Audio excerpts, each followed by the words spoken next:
রেকর্ডিংয়ে Indian telecom, সাউন্ডে Mintu ডেক্রেটর, চকপাটলি বাজার। আসলে আমাদের মাইনাস পয়েন্ট একটা জায়গায় রয়েই গেছে যে ইসলামটা যে কি।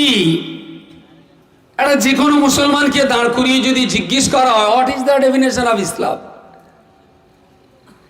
ইসলাম বলতে তুমি কি বোঝো ভাই, ইসলামের একটা সংজ্ঞা দাও। বললো সাইবারাতে হালুয়া রুটি খাওয়া, বাগরা ঈদে গরু খাওয়া, রোজার সময় ইফতার খাওয়া, খানা সাদিদি ভাত গোস খাওয়া, আর হাজাম ডেকে একটু 3 মৌজার পিলারে চিহ্ন দিয়ে দেওয়া, আর বেশ সময় হাতে একটু সুতো বাঁধা। আর বলি ইসলাম কারে বলে? খায় না মাথায় মাকে। এই গুটি কত কথা বলে ঠান্ডা হয়ে যাবে, কিছু বলতে পারে না।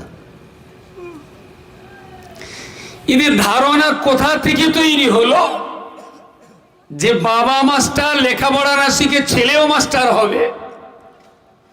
এ ধারণা কোথা থেকে এদের মাথায় এলো যে বাবা ডাক্তার, লেখাপড়া না শিখে ছেলেও ডাক্তার হবে? এদের মাথায় এ চিন্তা কোথা থেকে এলো যে বাবা জমি মাপা, জরিপ করা আমিন, এ লেখাপড়া না শিখেই জমি মাপা আমিন তৈরি হবে? কোথায় পেল? আমার বাপ মুসলমান হিসেবে আমি লেখাপড়া না করে আমিও মুসলমান হব। অ্যাকর্ডিং টু সেন্সাস রিপোর্ট,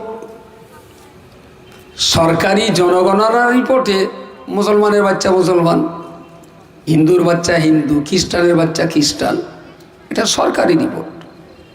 যে যে কোম্পানিতে জন্ম হবে সেই কোম্পানির পরিচয় দেবে। কেউ বলবে আমি টাটা, কেউ বলবে আমি বিড়লা, কেউ বলবে আমি আদানি, কেউ বলবে আম্বানি। কিন্তু অ্যাকচুয়াল ইসলামটা তো এরকম কোনো ব্যাপার নয় যে জন্মের মুসলমানের ঘরে জন্ম নিলেই সে মুসলমান। একটা হিন্দু ছেলে, একটা খ্রিস্টান কি ইহুদি একটা ছেলে 22 বছর বয়সে সে খ্রিস্টান ধর্ম ছেড়ে দিয়ে লা ইলাহা ইল্লাল্লাহ মুহাম্মাদুর রাসূলুল্লাহ কলমাটা পড়লেন, কোরআন পড়লেন, ইসলাম সম্পর্কে জানলেন, বুঝলেন, মুসলমান হয়ে গেলেন। এই ছেলেটাকে আর কি খ্রিস্টান বলা যাবে? জন্ম ছিল কিসে?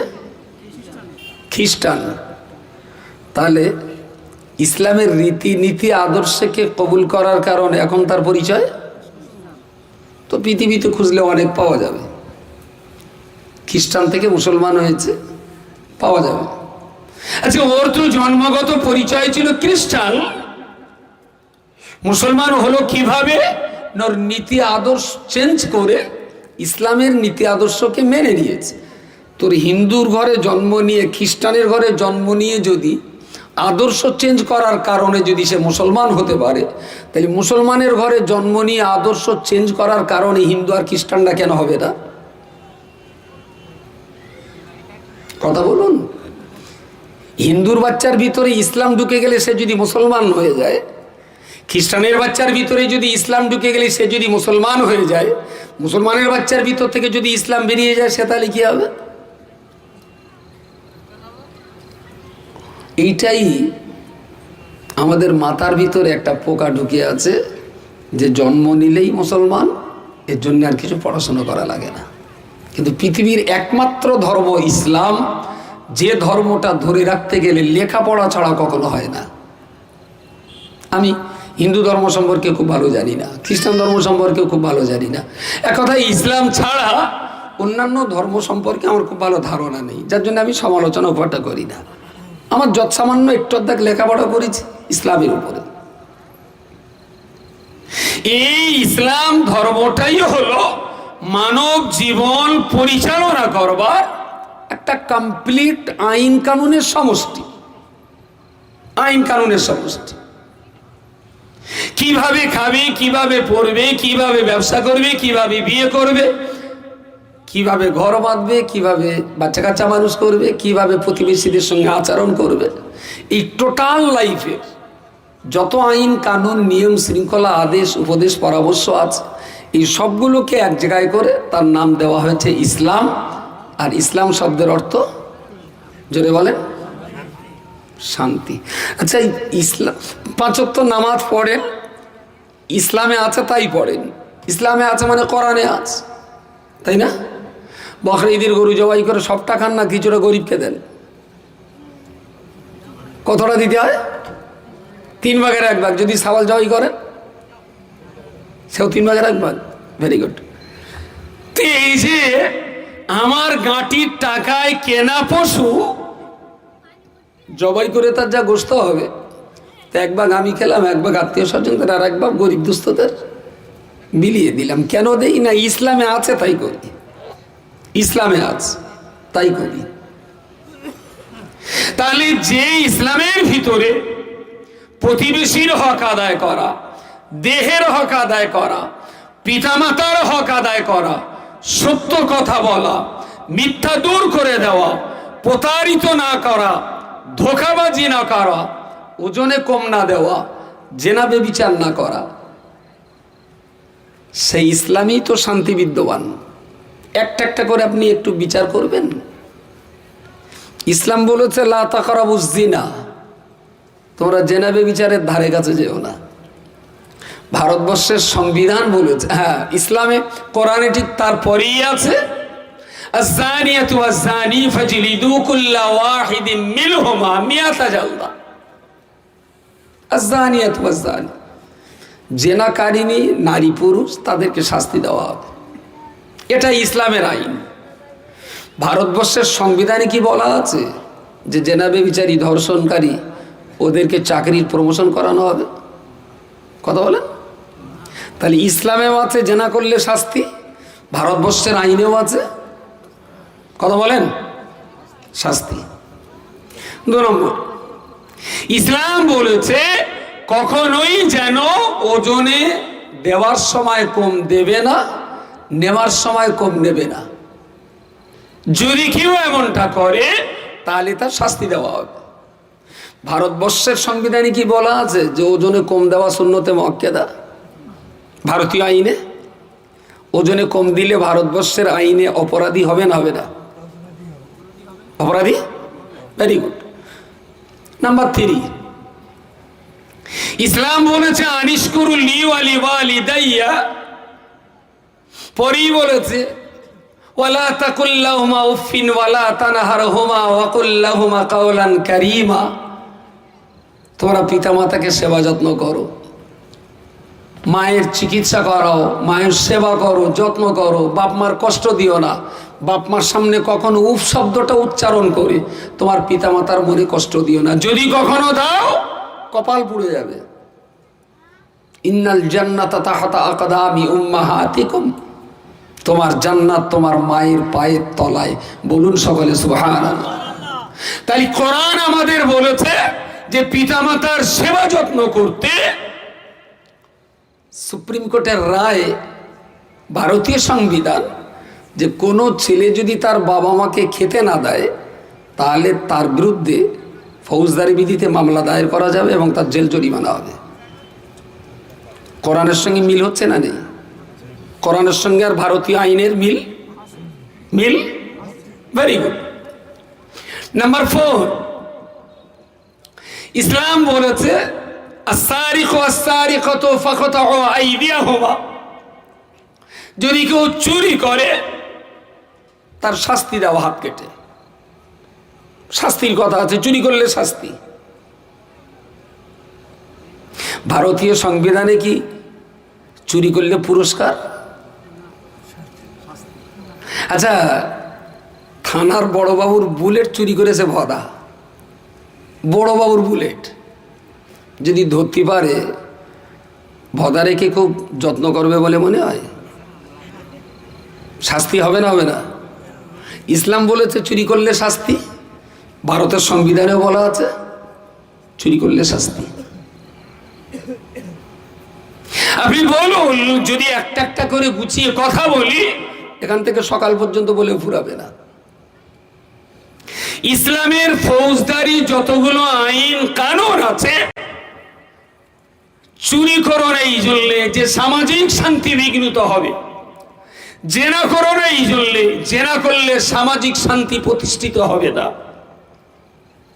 পিতামাতার সেবা যত্ন করবে এই জন্যে পিতামাতার সেবা যত্ন না করলে সমাজ অশান্তিতে ভরে যাবে।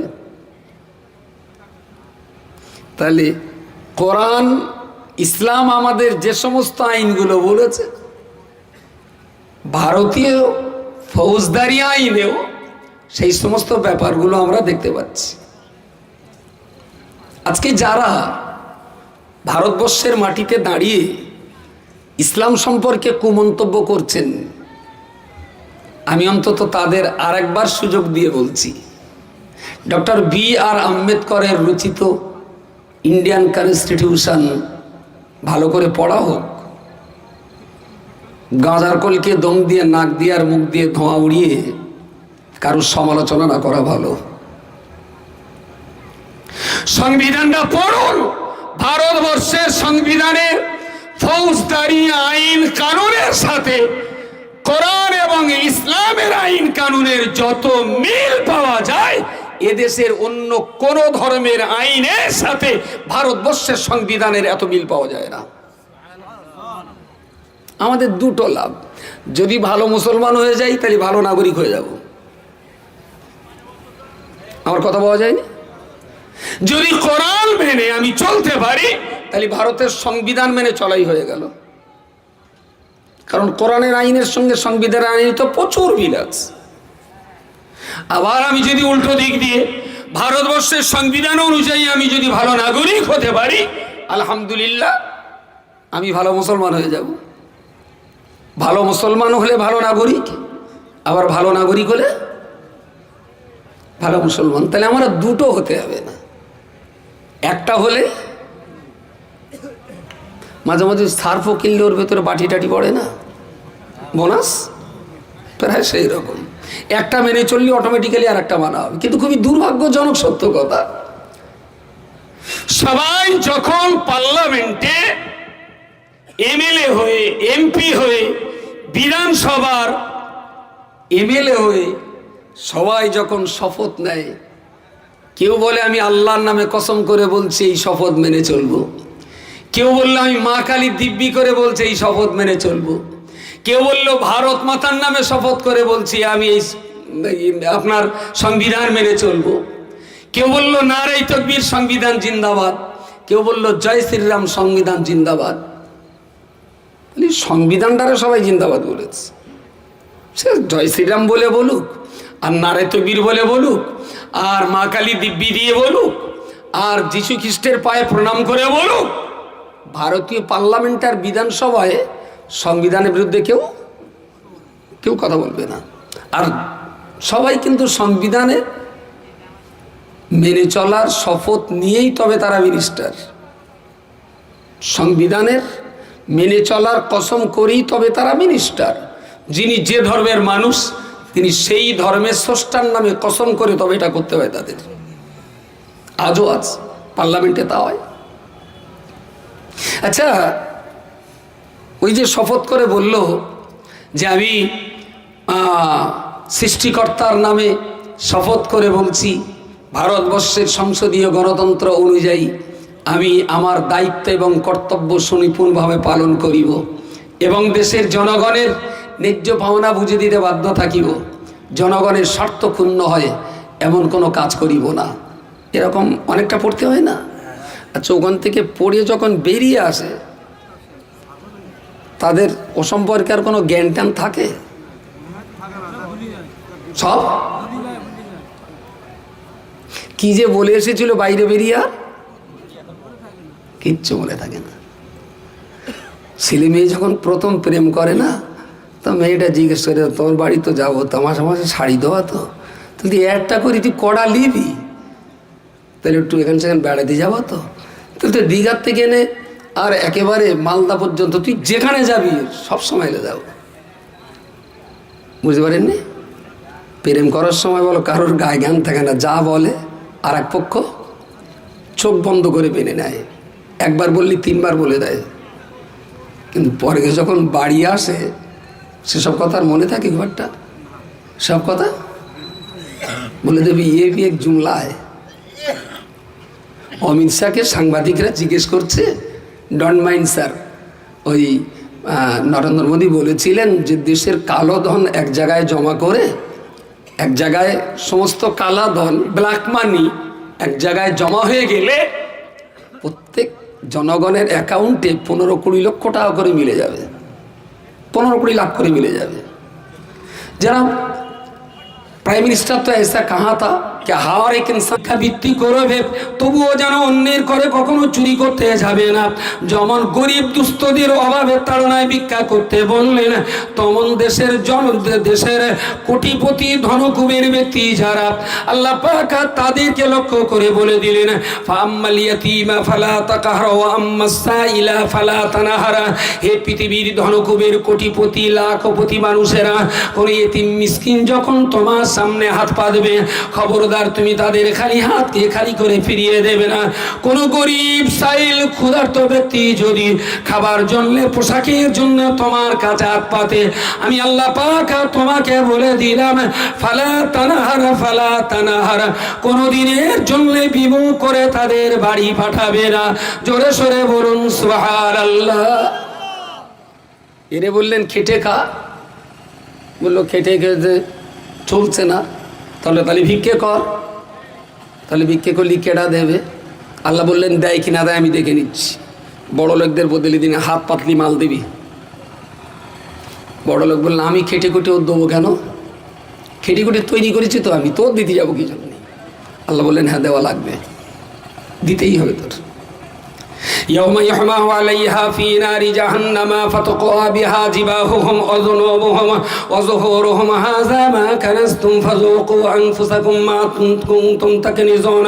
আমার আল্লাহ পাক বলে দিলেন, বান্দারে হে পৃথিবীর কোটিপতি আর ধনকুবের শোনো শোনো, ইয়াউমা ইউহমা আলাইহা ফি নারি জাহান্নাম, পৃথিবীর সেই সমস্ত কোটিপতি আর ধনকুবের যারা কোটি কোটি টাকার মালিক যারা হয়েছেন, ওরা ওদের অর্থের যাকাত গরিবকে প্রদান করবে। ওরা যদি ওদের যাকাত গরিব মানুষকে না দেয়, ইউহমা আলাইহা ফি নারি জাহান্নাম, গরিবের যে পরিমাণ যাকাত ওদের পাওনা ছিল, ওরা যদি সেই গরিবের টাকা যদি গরিব মানুষকে তারা না দেয়, ময়দানে মাহশারের কঠিন সময়ের পরেতে জাহান্নামের আগুনে গরিবের হক নষ্ট করা সেই যাকাতের অর্থগুলোকে জাহান্নামের আগুনে ওর ঘাটটা দেয়, আমার ঘাটটা থাক, তাহলে ওরাও ঘুমোক আমারও ঘুমটা হোক।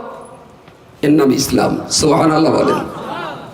প্রতিবেশী ক্ষুধার কাতরে চিৎকার করবে, প্রিয় রাসূল বলেছেন সেই মুসলমানটা মুসলমান নয় যে মুসলমান 5 ওয়াক্ত নামাজ পড়ে প্রতিবেশীদের খাবারের হাড়িয়ার পেটের ক্ষুধার দিকে খেয়াল না করে যদি যারা উদর পূর্ণ করে নামাজ পড়ে ঘুমিয়ে পড়েছে, আমি রাসূল বলছি সেই নামাজিটা মুসলমান নয়, সেই নামাজিটা মুসলমান নয়, সেই নামাজিটা মুসলমান নয়।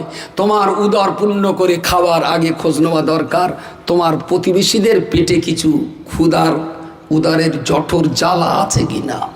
এর নাম ইসলাম। তুমি বড় লোক তা তুমি গোশত খাও, ওরা গরিব মানুষ তা ডালটা অন্তত ওদের দাও। ভাই পেটের ভিতরে যা মোটামুটি আমি তো 150 গ্রাম চাল খেলেছি। যারা ওই এনআরজিএস প্রকল্পের 100 দিনের কাজ কাম করে ওরা তো মাটি তোলা কাজ, তবে এখনকার দিনে আর 1 কেজি চালের ভাত খেতে পারবে কেউ? তুই মাটি তোলা খুব কষ্টের কাজ যারা করে কতটা খাবে? কতটা? একসাথে 500 খাতে পারবে? 250-300 যথেষ্ট। সে সুগার এসে আর খাবার রেখেছে, 250-300 চালের ভাত খালি শেষ। তা মোটামুটি আমার এর ভিতরে 300 গ্রাম খিদে। যদি ডাল দেই তাও 300 গ্রাম, যদি গোশ দিয়ে দেই তা 300 গ্রাম, যদি বিরিয়ানি দিয়ে দেই তাও 300 গ্রাম, যদি দই রসগোল্লা দিয়ে দেই এখানে তো 300। এ গোডাউন তো আর ভাড়া কম হবে না খুব একটা। এইবার বলবেন গোশ খালি একটু টেস্ট ভালো হয়, ডাল খালি একটু টেস্ট কম হয়, বিরিয়ানি খেলে আরও একটু টেস্ট হয়, মুরগি পুড়িয়ে খেলে কাবাব আরও একটু টেস্ট হয়। কিন্তু টেস্টের ঘোড়ার ডিম আমি তো কিছু বুঝলাম না। 4 ইঞ্চি জিভ যতক্ষণ খাবার জিভের ওপরে থাকে ততক্ষণ টেস্ট, এখান থেকে নিচে লাভলে যখন এই হুড়কুনি পার হয় তখন ডাল আর গোশের কোনো পার্থক্য?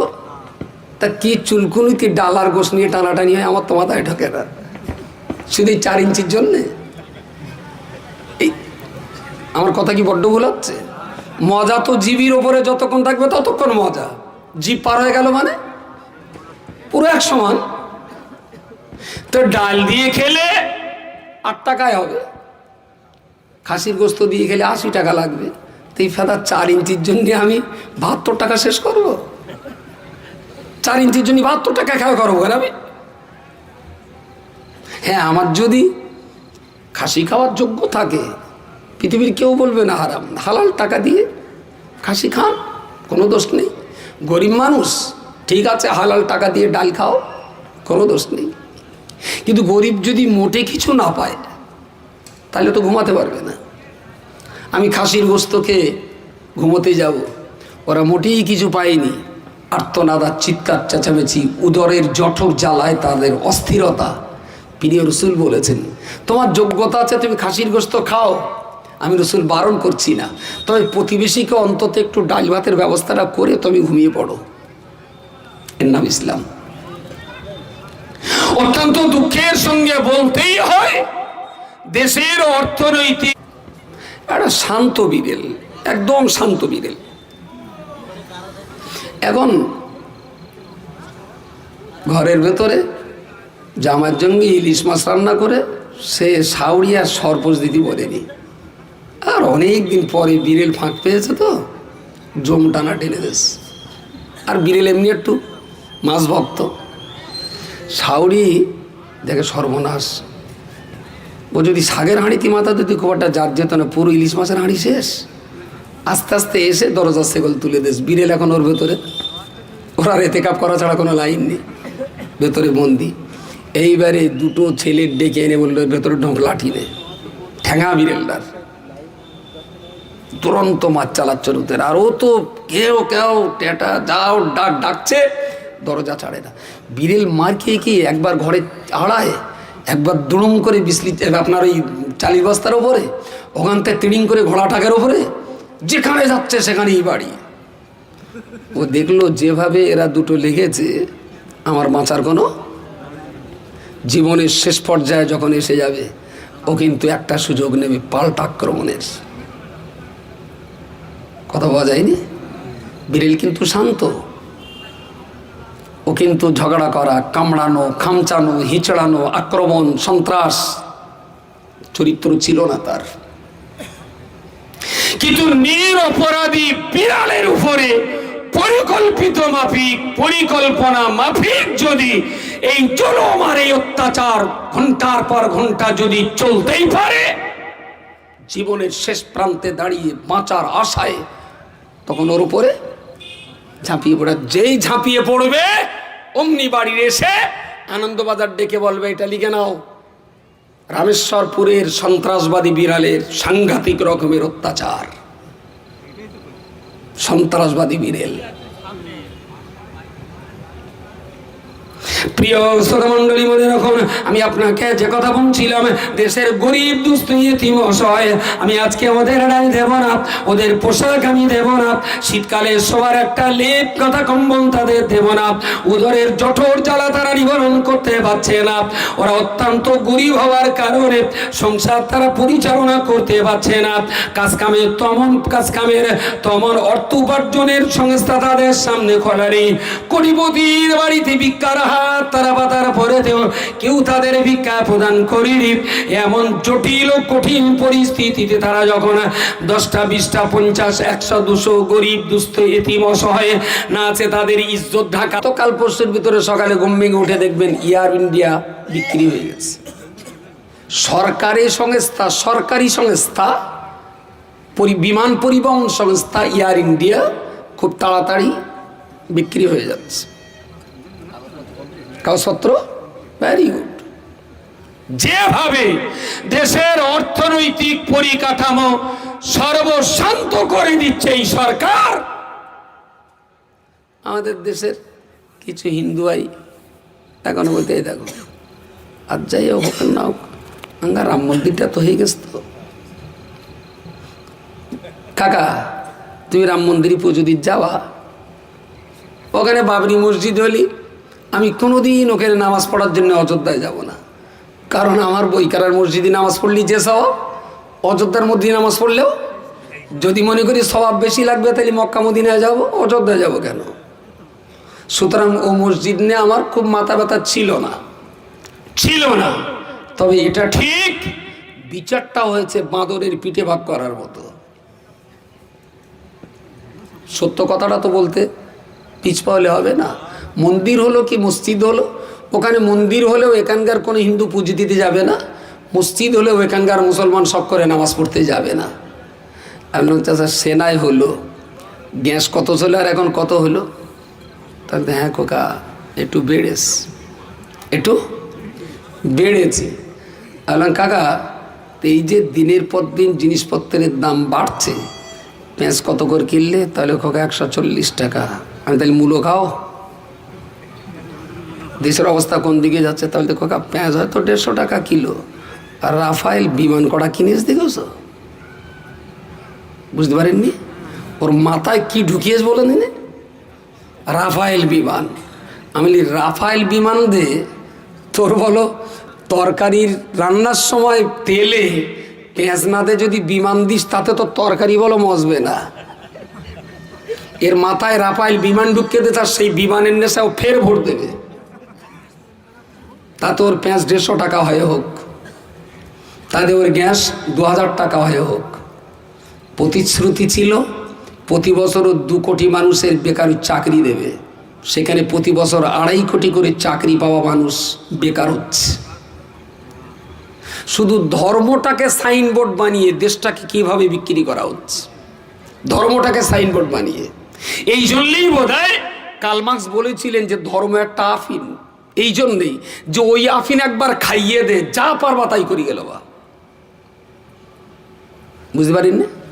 ঠান্ডা মাথার মানুষের যদি আফিন খাইয়ে ওর বউ যদি বলে তোর বউটাতে দিকে যাও, হ্যাঁ থ্যাংক ইউ ভেরি মাচ, আবার দিবি তুই না কেবল নিবি, আফিন খাইয়ে দিলি মাতামতি। আর এই জন্যই বোধহয় বলেছিল কার্ল মার্কস, আমি ঠিক জানি না কোন পরিস্থিতি তিনি বলেছিলেন। উনি বলেছিলেন এটা আফিন, ওটা একবার যদি গেলাতে পারো একদম মাফলার থেকে জামা থেকে গেঞ্জি থেকে প্যান্ট পায়জামা আন্ডার প্যান্ট খুলে নেবা, তখনই বলবে thank you very much, welcome sir. হচ্ছে তাই। কোথায় যাচ্ছে দেশটা আজকে? আশ্চর্য ব্যাপার, কিন্তু কোনো রা শব্দ নেই। প্রিয় শ্রোতামণ্ডলী মনে রাখুন, আমি আপনাকে বলতে চাইছি মানুষ যদি দুবেলা দুপুটো খাবার মতন একটা ব্যবস্থা পায়, ইজ্জত বাঁচানোর মতো একটু পোশাক পায়, যান প্রাণ আর ক্ষুধার জঠর জ্বালা নিবারণের জন্য যদি 2টো ডাল ভাত পায়, নিঃসন্দেহে মানুষ চুরি করতে যাবে না, ডাকাতি করতে যাবে না, পরের পুকুরে জাল বেয়ে মাছ চুরি করতে যাবে না। ও বান্দা মনে রাখুন, যখন পেটের উদরের জঠর জ্বালা নিবারণের কোনো রাস্তা না পাবে, যখন ঠান্ডা নিবারণের একটা কাঁটা কম্বল না পাবে, ইজ্জত ঢাকার জামা কাপড়ের যখন কোনো সংস্থা না হবে, তখনই তে মানুষ আবার চুরি ডাকাতি করতে রাস্তায় নেমে যাবে। আমার আল্লাহ পাক রব্বুল আলামিন দুনিয়ার বড় লোকদেরকে তাকিয়ে বললেন, পৃথিবীর কোন গরিব তারা যদি তাদের সংসার চালাতে অপারগ হয়ে যায়, ধনী আপনার ধনপতি গরুর দুধই সোনা। মহাভারতের যুগে নাকি পেন ড্রাইভ ছিল, সোনায় নাকি ক্যান্সার সারে। ভাই তুমি তোমার ভালো লাগে তুমি খাও, কেন দার্জিলিং এর চা খাওয়া? ওর চাইতে কালার ভালো আছে, খাওয়া না দুবেলা, আমি একবারও বারণ করব না। রচা খুব দারুণ দেখতে, খাও দুবেলা, আমি মোটেই বারণ করব না। কিন্তু ওতে ক্যান্সারের ওষুধ আছে, ক্যান্সারের ওষুধ আছে। এ কি পৃথিবীর কোনো মানুষ মেনে নেয়? এই সমস্ত গাঁজাখোরেরা যদি ইতিহাস দেয়, সেই ইতিহাস দিয়ে বললে হবে না। চলো কলকাতার রানী ভিক্টোরিয়ার হলে, চলো কলকাতার ন্যাশনাল লাইব্রেরিতে, জিপিওতে, দেখি ইতিহাসগুলো কি লেখা আছে। যারা দেশটাকে 2 টুকরো করলো, শ্যামাপ্রসাদ ভারতবর্ষের পশ্চিমবঙ্গ এই বঙ্গ নামীয় রাজ্যটাকে যখনই দেখলো এ দেশটাকে বাঙালি সমাজটাকে ভাগ করতে হবে, তখন দেশ ভাগ হয়নি, দেশ ভাগের আগেই বাংলা ভাগ করে দিল, একটা পূর্ববঙ্গ একটা পশ্চিমবঙ্গ। এই বঙ্গবঙ্গের পান্ডা ছিল শ্যামাপ্রসাদ মুখার্জি। সে আজকে দেবতা, সে আজকে দেবতা। ভারতবর্ষের ভৌগোলিক সীমারেখাতে যারা বসবাস করছেন এরা ভারতের নাগরিক। আর যিনি ভারতের নাগরিক, ভারতীয় সংস্কৃতি তিনি স্বীকার করেন জাতির জনক মোহনদাস করমচাঁদ গান্ধী, তিনি হলেন ভারতীয় সংস্কৃতিতে ভারতীয় জনগণের জাতির পিতা মহাত্মা গান্ধী। তাহলে 130 কোটি মানুষের জাতির পিতা যিনি, সেই জাতির পিতাকে নির্লজ্জভাবে খুন করলো যে নাথুরাম গডসে, সে কি করে দেশপ্রেমিক হয়? আর যারা নাথুরাম গডসের নামে মন্দির তৈরি করতে যায় তারাই বা কি করে দেশপ্রেমিক হতে পারে? কংগ্রেস, টিএমসি, আরএসপি, ফরওয়ার্ড ব্লক, অখিলেশ, মায়াবতী, এদের একটু হিম্মত হলো না যে গান্ধীজিকে হত্যা করা, নাথুরাম গডসের নামে মন্দির, সবাই মিলে চল সুপ্রিম কোর্টে কেস করে ওটা শেষ করার ব্যবস্থা করি। সব সালা হিজড়ে। সুতরাং হিন্দু হওয়া কোনো মতেই দোষ নয়। আপনি হিন্দু হন, হিন্দু হওয়াতে কোনো অপরাধ নেই। তবে হিন্দু হওয়ার পরে যদি হিন্দু ধর্ম শিখতে হয় তাহলে স্বামী বিবেকানন্দের কাছে শেখা ভালো, দিলীপ ঘোষের মতন নাবালক গয়লার কাছে শেখাটা ভালো না। ধর্ম যদি শিখতেই হয় শ্রীকৃষ্ণের কাছে শেখাটা ভালো। নরেন্দ্র মোদী আর অমিত শাহর মতো মিথ্যাবাদীদের কাছে হিন্দু ধর্ম আজ কলঙ্কিত। হিন্দু ধর্মটাই কলঙ্কিত।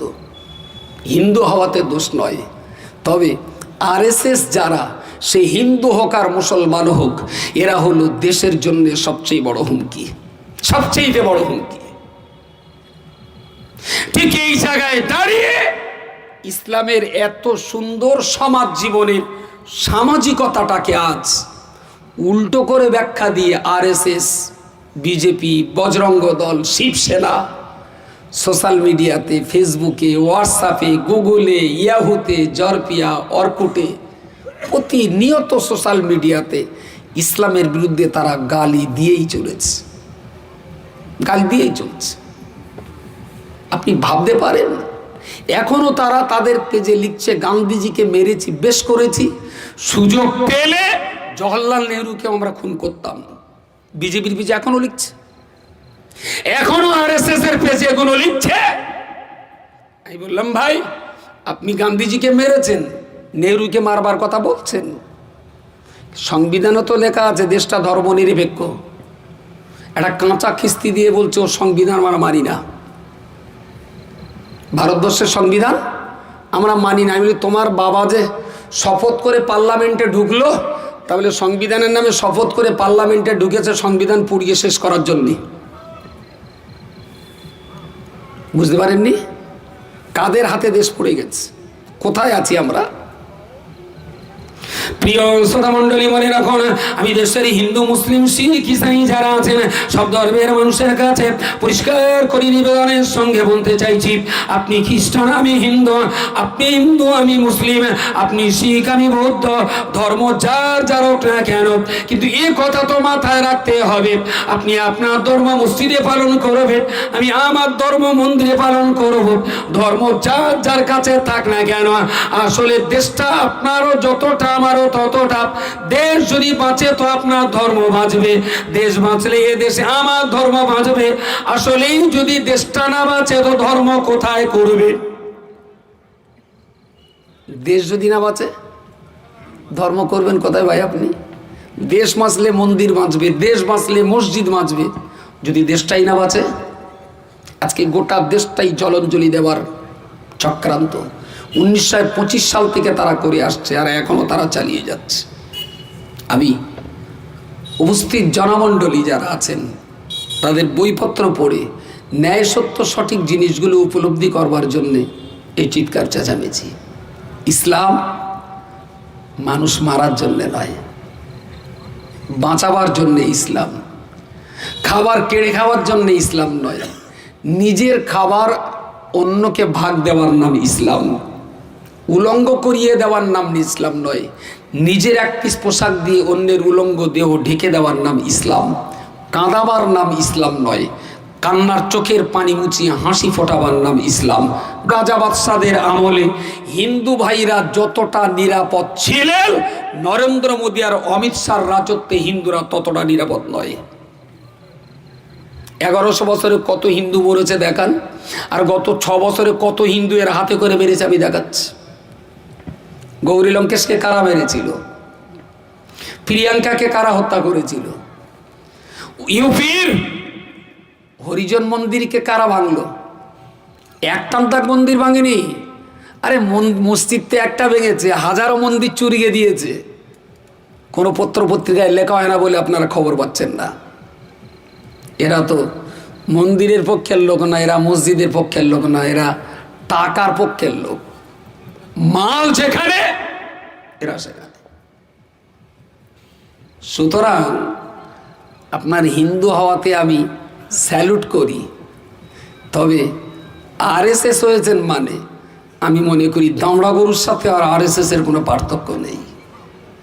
কারণ দামড়া গরুর সামনে ভুসি দেওয়া খেয়ে নেবে, কাঁচা ঘাস দেওয়া খেয়ে নেবে, খৈল দেওয়া সেও খাবে, চুরি করা ঘাস দেওয়া সেও খাবে, যা দেওয়া খেয়ে নেবে। ও যেরকম দামড়া গরু, এরাও আর এক দামড়া গরু, শুধু টাকা যেদিকতে পারো এনে দাও খেয়ে দেবে, কোনো অসুবিধা নেই। দেশটা বাঁচাতে হবে, দেশটা রক্ষা করতে হবে।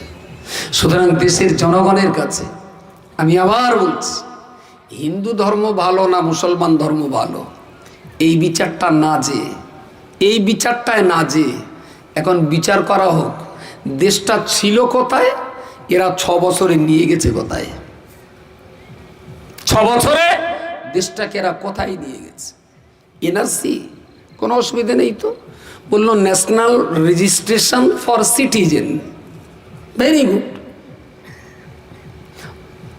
নাগরিকদের জাতীয় খাতা, সেই খাতায় নাগরিকদের নাম লিখে রাখা হবে, ভালো কথা।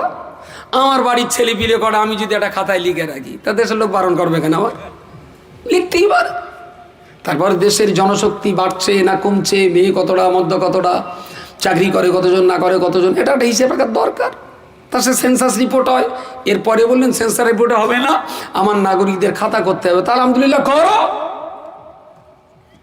নাগরিক কারা? আমি বললাম যারা ভোট দিয়ে তোমার মন্ত্রী করেছে সবাই নাগরিক। যারা ভোট দিয়ে আপনারা মন্ত্রী করেছে তারা সবাই নাগরিক।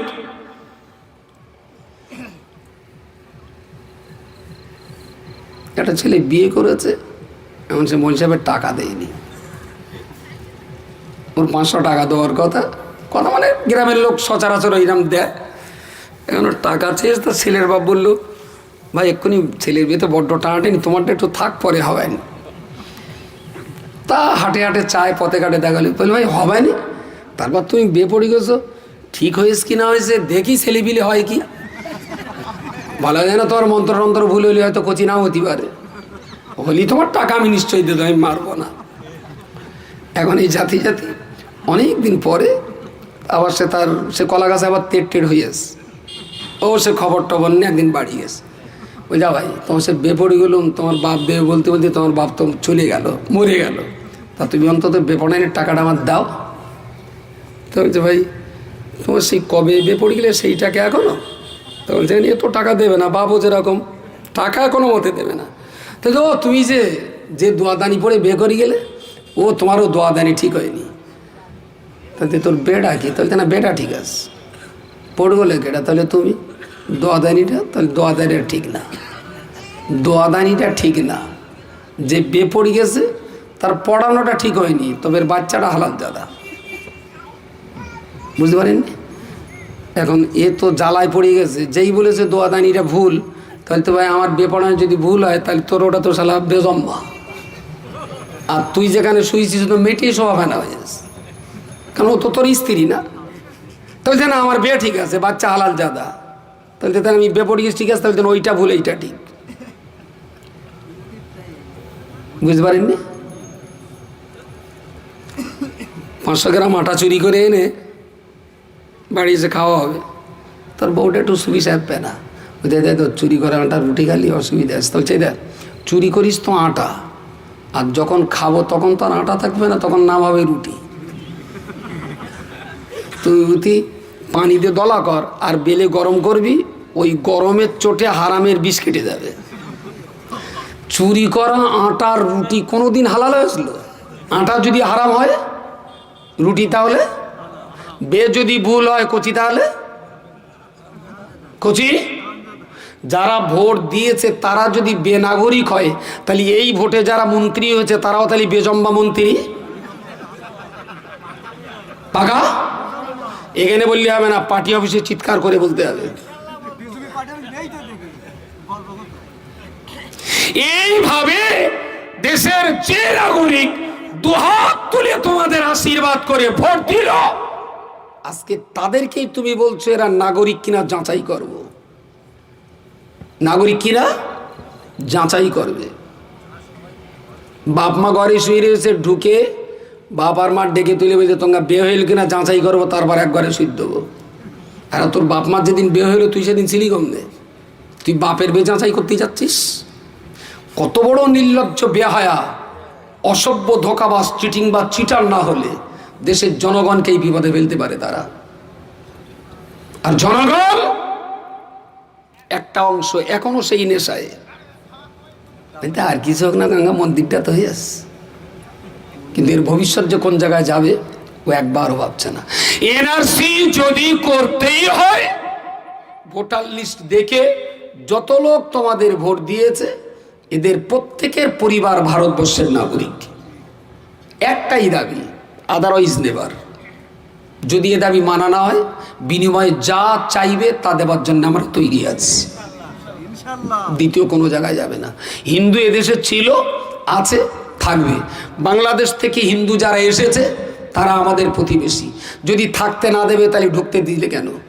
এরা ঢুকলো কেন? বিএসএফের যারা 30-40 হাজার টাকা পার বিএসএফ খরচ করে পোষা হচ্ছিল, তারা কি নাকে তেল দিয়ে শালির সঙ্গে গল্প করছিল? কেন ঢুকতে দেওয়া হলো তাদের?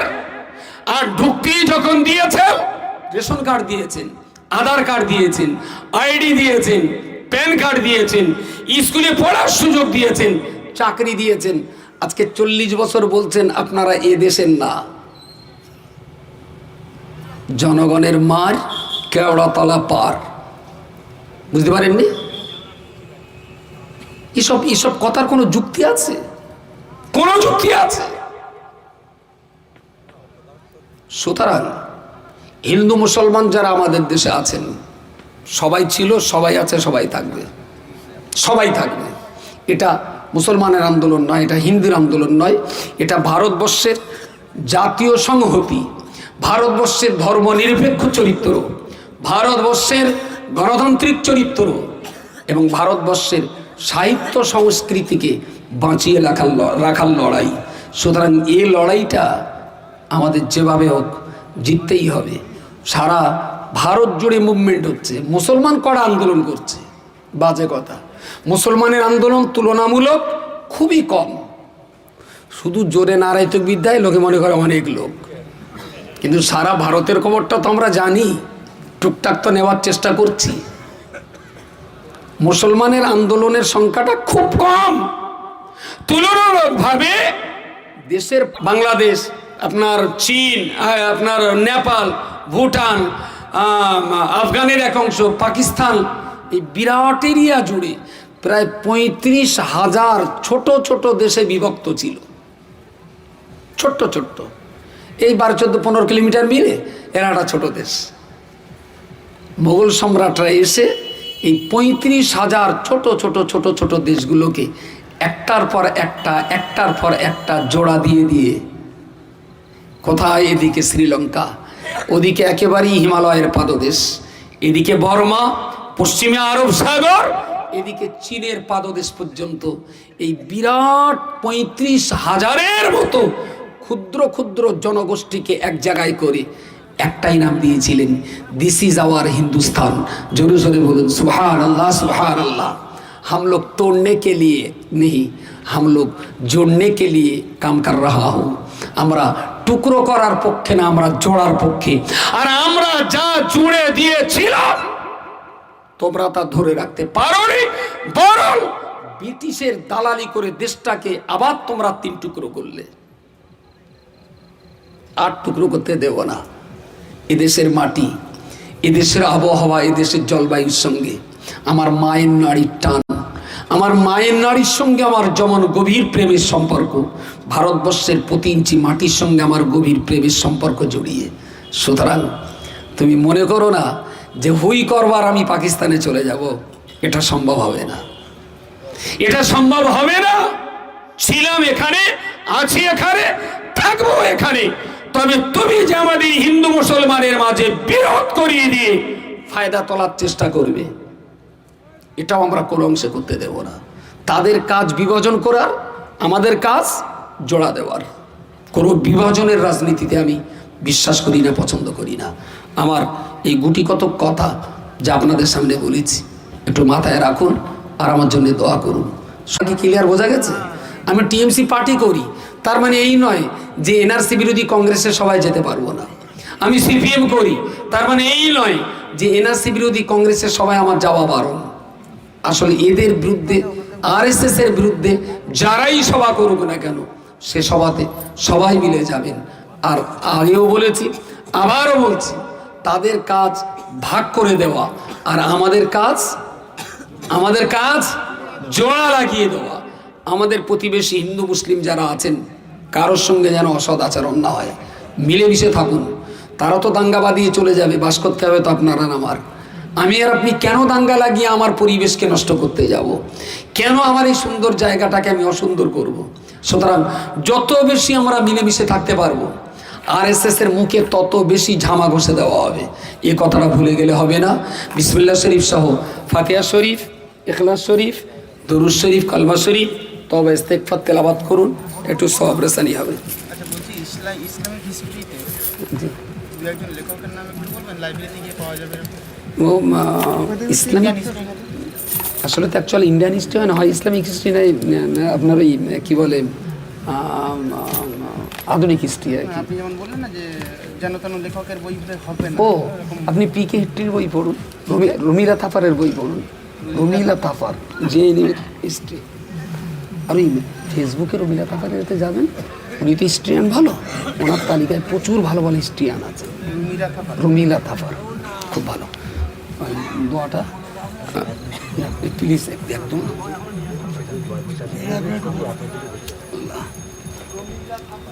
রমিলা থাফার পিকে হিস্ট্রি, এনারা অনেক বড় বড় হিস্ট্রি।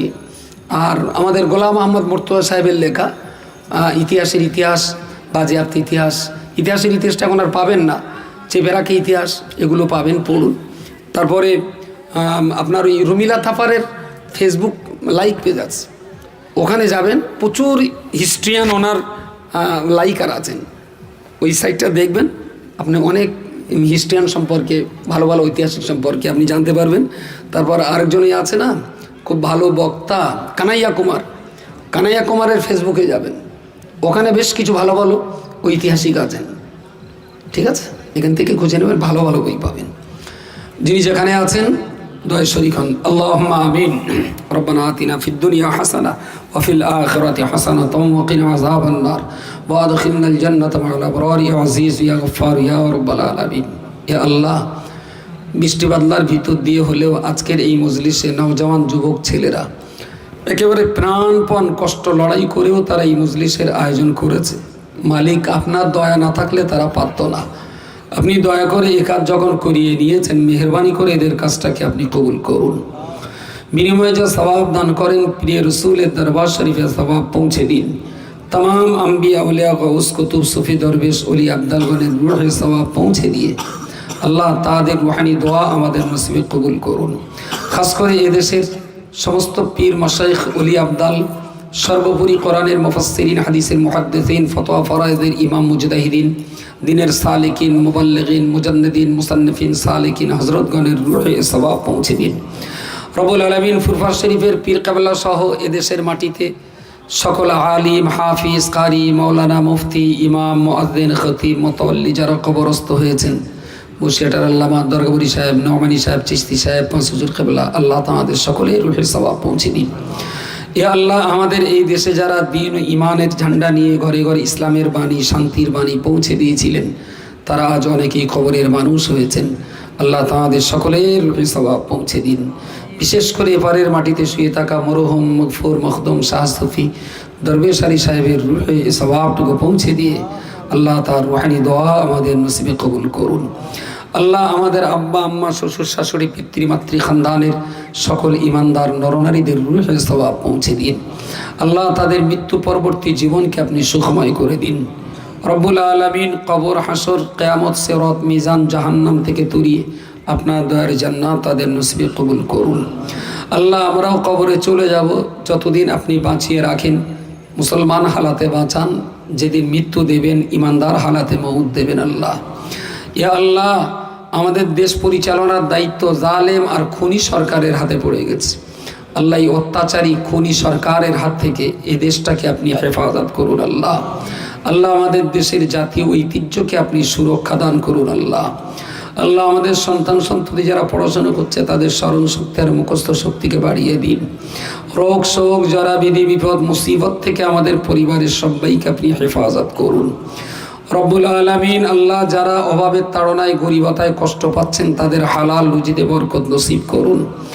রব্বুল আলামিন, আল্লাহ, শাহী দরবারে এই কাতর প্রার্থনা মাহবুদ, অশান্ত এই ভারত ভূমিকে আপনি দয়া করে শান্ত করে দিন। আল্লাহ, সাম্প্রদায়িক দাঙ্গা হাঙ্গামার হাত থেকে দেশের জনগণকে আপনি হেফাজত করুন। আল্লাহ, ইয়া রাব্বাল আলামিন, মসজিদ, মাদ্রাসা, ঈদগাহ, কবরস্থানগুলোকে আপনি দয়া করে সুরক্ষা দান করুন। রব্বানা তাকাব্বাল মিন্না ইন্নাকা আনতাস সামিউল আলিম ওয়া তুব আলাইনা ইন্নাকা আনতাত তাওয়াবুর রহিম। রব্বুল আলামিন, আমাদের সকলের কাজ কাম, হালাল ব্যবসা বাণিজ্যে আপনি বরকত নসিব করুন। বিশেষ করে আজকের এই মজলিসের আয়োজক যে সমস্ত নওজওয়ান যুবক, তাদের সবাইকে আল্লাহ সত্যের পথের পথিক বানিয়ে দিন। আল্লাহ, তাদের সকলের নসিবে হেদায়েত নসিব করুন। আল্লাহ, সর্বোপরি তাদের সবাইকে স্বনির্ভর হওয়ার তৌফিক দান করুন। আল্লাহ, তাদের হালাল কাজকামের উপরে প্রতিষ্ঠিত থাকার তৌফিক নসিব করুন। রব্বির হামহুমা কামা রব্বায়ানি সগীরা। সাল্লাল্লাহু তাআলা আলা খাইরি খালকিহি মুহাম্মাদিন ওয়া আলিহি ওয়া সাহবিহি আজমাইন বিরহমাতিকা ইয়া আরহামার রাহিমিন। বিহাক্কি লা ইলাহা ইল্লাল্লাহ মুহাম্মাদুর রাসূলুল্লাহ। আসসালামু আলাইকুম।